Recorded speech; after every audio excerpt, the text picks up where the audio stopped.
ನಮ್ಮ ಕರ್ಲ ವೀಕ್ಷಕರಿಗೆ ನಮಸ್ಕಾರ. ನಾನು ಶ್ವೇತಾ ಎಸ್ ಜೈನ್.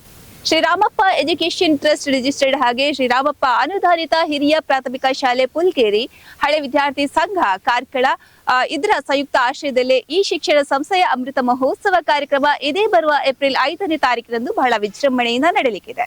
ಇದೇ ದಿನ ನೂತನ ಕಟ್ಟಡವನ್ನ ಕೂಡ ಲೋಕಾರ್ಪಣೆ ಮಾಡ್ಲಿಕ್ಕಿದ್ದಾರೆ. ಈ ಒಂದು ಸುಂದರವಾದ ಕಾರ್ಯಕ್ರಮದ ಬಗ್ಗೆ ಎಲ್ಲ ಮಾಹಿತಿನ ಯಾವ ರೀತಿ ಕೊಡ್ತಾರೆ ನೋಡ್ಕೊಂಡು ಬರೋಣ. ಈ ಸಂಸ್ಥೆಯ ಅಮೃತ ಮಹೋತ್ಸವ ಸಮಿತಿಯ ಸಂಚಾಲಕರು ಕೂಡ ಹೌದು, ಹಾಗೆ ಇಲ್ಲಿನ ಹಳೆ ವಿದ್ಯಾರ್ಥಿ ಸಂಘದ ಕಾರ್ಯದರ್ಶಿ ಕೂಡ ಹೌದು, ಶ್ರೀಯುತ ಪ್ರಕಾಶ್ ಅವರು ನಮ್ಮ ಜೊತೆ ಇದ್ದಾರೆ. ಸರ್ ನಮಸ್ಕಾರ. ಶಿಕ್ಷಣ ಸಂಸ್ಥೆಯ ಬಗ್ಗೆ ಹೇಳೋದಾದ್ರೆ ನೂತನವಾಗಿ ಕಟ್ಟಡ ಕೂಡ ನಿರ್ಮಾಣ ಆಗಿದೆ, ಲೋಕಾರ್ಪಣೆ ಕೂಡ ಆಗ್ಲಿಕ್ಕಿದೆ. ಬರುವ ಏಪ್ರಿಲ್ 5ನೇ ತಾರೀಕಿನಂದು ಹಲವಾರು ಸಾಂಸ್ಕೃತಿಕ ಕಾರ್ಯಕ್ರಮಗಳು ಕೂಡ ನಡೆಯಲಿಕ್ಕಿದೆ. ಇದರ ಬಗ್ಗೆ ಮಾಹಿತಿಯನ್ನ ನೀಡಬಹುದು. ಶ್ರೀರಾಮಪ್ಪ ಅನುದಾನಿತ ಹಿರಿಯ ಪ್ರಾಥಮಿಕ ಶಾಲೆ ಅಂತ, ಅದಕ್ಕೆ ಹೆಸರು ಪುಲ್ಕೇರಿ ಅಂತ ಇದೆ. ಆದರೆ ಆನೆಕೆರೆ ಭಾಗದಲ್ಲಿ ಇದರಿಂದ ನಾನು 1976ರಲ್ಲಿ ಈ ಶಾಲೆಯನ್ನು 1ನೇ ತರಗತಿಗೆ ಸೇರ್ಪಡೆಗೊಂಡದ್ರಿಂದ 75 ವರ್ಷ ನಡೀತಾ ಇದೆ. ಅದರ ಕಾರ್ಯಕ್ರಮವನ್ನು ಏಪ್ರಿಲ್ 5ನೇ ತಾರೀಕಿಗೆ ಈ ಶಾಲೆಯ ಉದ್ಘಾಟನೆ ಆಗಲಿಕ್ಕಿದೆ. ಇದರ ಧಾರ್ಮಿಕ ಕಾರ್ಯಕ್ರಮಗಳು 5 ತಾರೀಕಿಗೆ ಬೆಳಿಗ್ಗೆಯಿಂದ ಪ್ರಾರಂಭವಾಗಿ ಮತ್ತು 9ವರೆಗೆ ಸರಿಯಾಗಿ ಧ್ವಜಾರೋಹಣ ಕಾರ್ಯಕ್ರಮವನ್ನು ಡಾಕ್ಟರ್ ವೇದಾವತಿ ಕಲ್ಯ ಅವರು ಸಂಚಾಲಕರು ಎಜುಕೇಷನ್ ಟ್ರಸ್ಟ್ನವರು ಮಾಡಲಿಕ್ಕಿದ್ದಾರೆ. ಅಧ್ಯಕ್ಷತೆಯನ್ನು ಹರೀಶ್ ಶೆಟ್ಟಿ ಅವರು ಮುಖ್ಯೋಪಾಧ್ಯಾಯರು ನೆರವೇರಿಸ್ತಾರೆ. ತುಂಬ ಜನ ಅತಿಥಿ ಗಣ್ಯರು ಪಾಲ್ಗೊಳ್ತಾರೆ.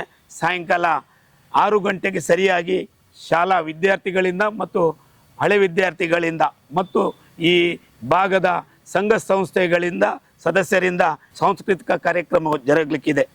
ರಾತ್ರಿ 7 ಗಂಟೆಗೆ ಸಭಾ ಕಾರ್ಯಕ್ರಮ ಜರುಗುತ್ತದೆ.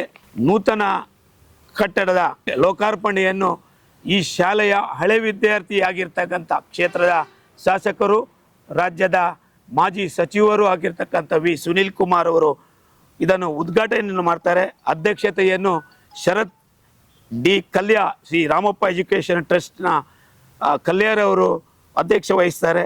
ಹಲವಾರು ದಾನಿಗಳು ಇದರಲ್ಲಿ ಪಾಲ್ಗೊಳ್ತಾರೆ.